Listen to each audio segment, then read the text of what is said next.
Let me tell you a story, not a small one, but a story that changed millions of lives. It begins with a boy named Joseph Smith.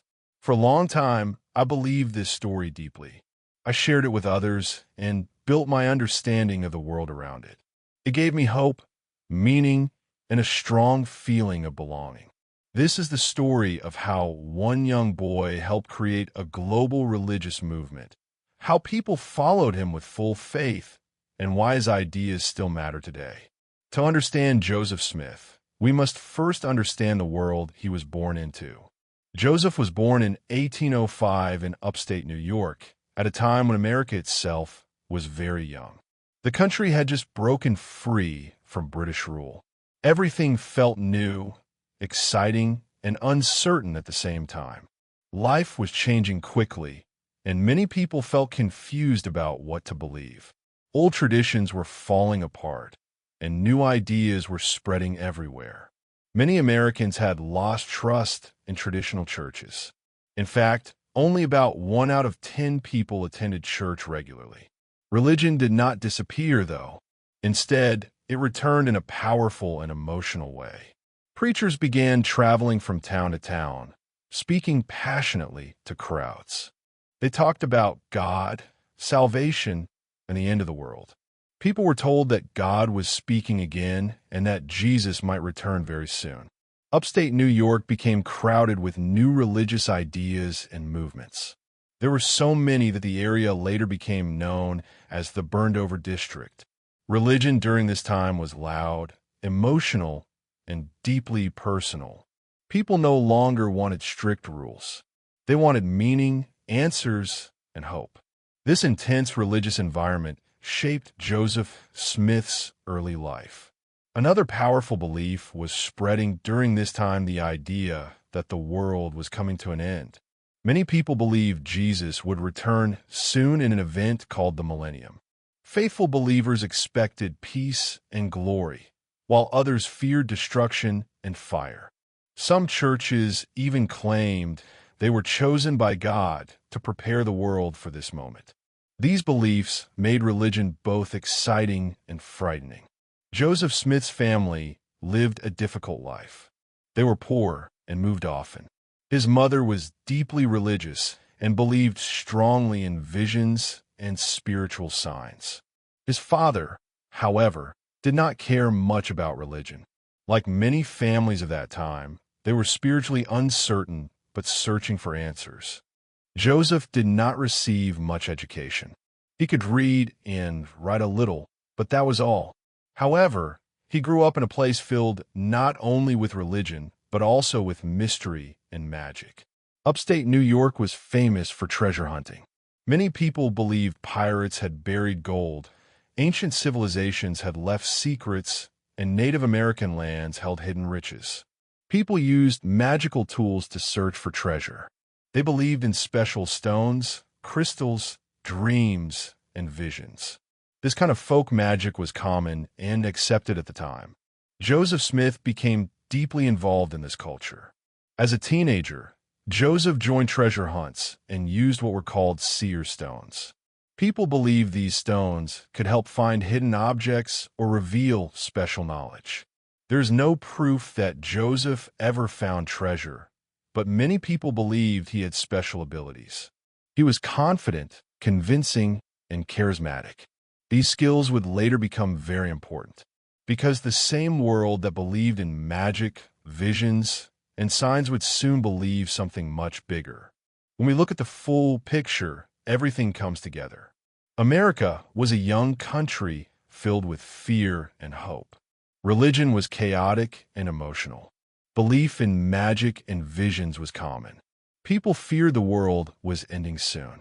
And in the middle of all this stood a young, uneducated farm boy, curious, imaginative, and ready to step into history. Then, in the year 1820, Joseph Smith said something happened that changed everything. And that moment marks the true beginning of this story. In the spring of 1820, Joseph Smith was 14 years old. He was not a preacher or a scholar. He was a young farm boy growing up in a time when religion was loud and confusing. Different churches argued constantly, and every preacher claimed to have the truth. Joseph felt lost and wanted clear answers instead of endless debate. Wanting guidance, Joseph decided to ask God directly. One day, he walked into a quiet forest near his home, knelt down, and prayed. He asked which church was true. According to Joseph, a bright light appeared above him, brighter than the sun. Within that light, he said he saw two divine beings, God the Father and Jesus Christ. Jesus told him that none of the existing churches were fully true and that Joseph would one day help restore God's true church. This event later became known as the first vision. After this experience, Joseph kept quiet about what he had seen. He was young and unsure of how others would react. 3 years later, in 1823, Joseph said he had another powerful experience. One night, an angel appeared in his bedroom. The angel's name was Moroni. Moroni told Joseph that God had chosen him for an important mission and that Jesus would return soon. He also revealed that a hidden book written on gold plates was buried in a nearby hill. Moroni explained that the plates contained the history of ancient people who had traveled from Jerusalem to the Americas long ago. The record also taught about Jesus Christ and God's plan for humanity.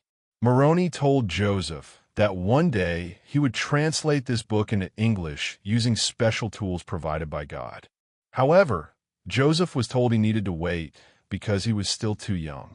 Over the next several years, Joseph shared these experiences with his family, who believed him. Finally, when Joseph was 21 years old, he said he was allowed to retrieve the gold plates from a hill known as Cumorah. By this time, Joseph already had experience with treasure hunting and spiritual tools, which made the idea of hidden objects and divine guidance feel familiar to him. Joseph claimed he successfully obtained the plates and kept them hidden from others who tried to steal them. He then began translating the strange symbols engraved on them. He said the translation did not happen like a normal reading process. Instead, he used special stones and placed them inside a hat to block out light. According to Joseph, English words appeared to him, which he then spoke out loud while another person wrote them down. Sometimes, he said, the plates were not even present in the room. To modern readers, this process may sound unusual. However, in the early 19th century, beliefs in visions, magic, and spiritual tools were common. Many people at the time found Joseph's story believable.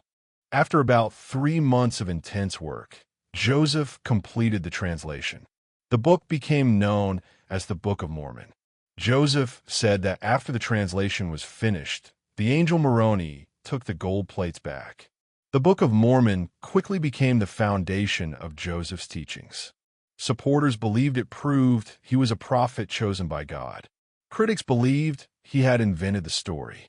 There was little middle ground. The book described ancient civilizations in the Americas, their wars, prophets, and teachings, including a visit from Jesus after his resurrection. By 1830, Joseph Smith had gained a small but loyal group of followers. That same year, they formally organized a new church. Joseph was no longer seen as just a farm boy. To his followers, he was now a prophet leading a restored faith. But this was only the beginning. Joseph was about to introduce ideas that went beyond a new book. He would soon present a vision of a perfect society and a new way of living. After establishing his small church in 1830, Joseph Smith began sharing a bigger vision with his followers. He didn't just see himself as a religious leader. He believed he was creating a whole new way of life, a society guided by God's laws. This vision became known as Zion, a utopian community where people would live together in harmony, share resources, and follow strict spiritual principles.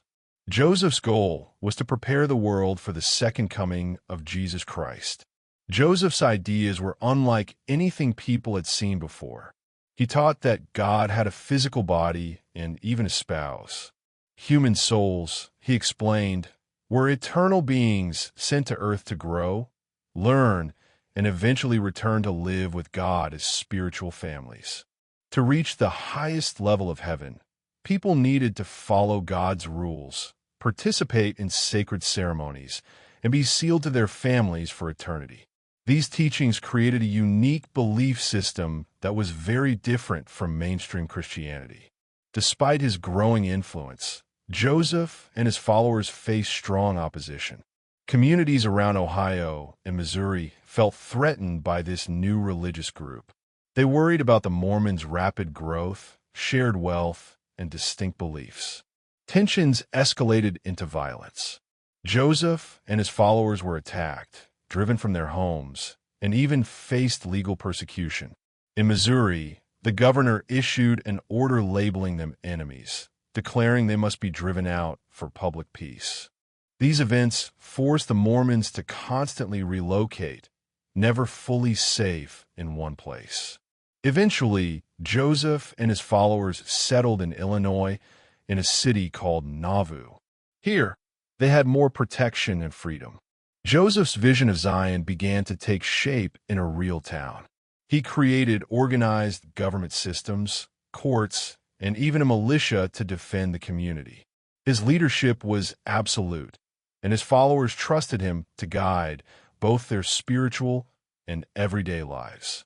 Joseph continued receiving revelations, which he used to expand and refine the church's teachings.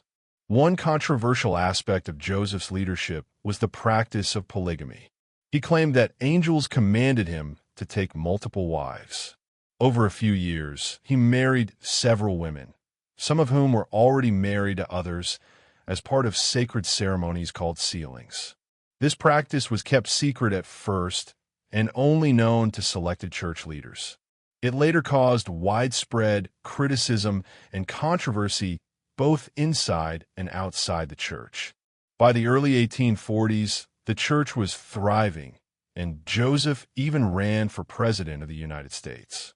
Although he had little chance of winning, his candidacy showed his ambition to create a society based on his religious vision. Unfortunately, political tensions and local opposition escalated. A newspaper criticized Joseph's leadership and the practice of polygamy, prompting him to use his militia to destroy the press. The authorities arrested him, and his legal troubles intensified. On June 27, 1844, Joseph Smith was killed by a mob while imprisoned in Carthage, Illinois. He was 38 years old. His death shocked his followers and made him a martyr in their eyes. They believed his mission was far from over and that the vision of Zion must continue. Despite the loss of their prophet, the church survived and continued its journey westward to find a safe place to build their community. Joseph Smith's story left a lasting impact. He created a religious movement that combined visions, treasure hunting, mysticism, and community building. His followers saw him as a chosen prophet, while critics viewed him as a clever, charismatic leader who invented a complex system to gain power and followers. The legacy of his teachings continues today, with millions of members around the world practicing the faith he established. The story of Joseph Smith shows the power of vision and belief.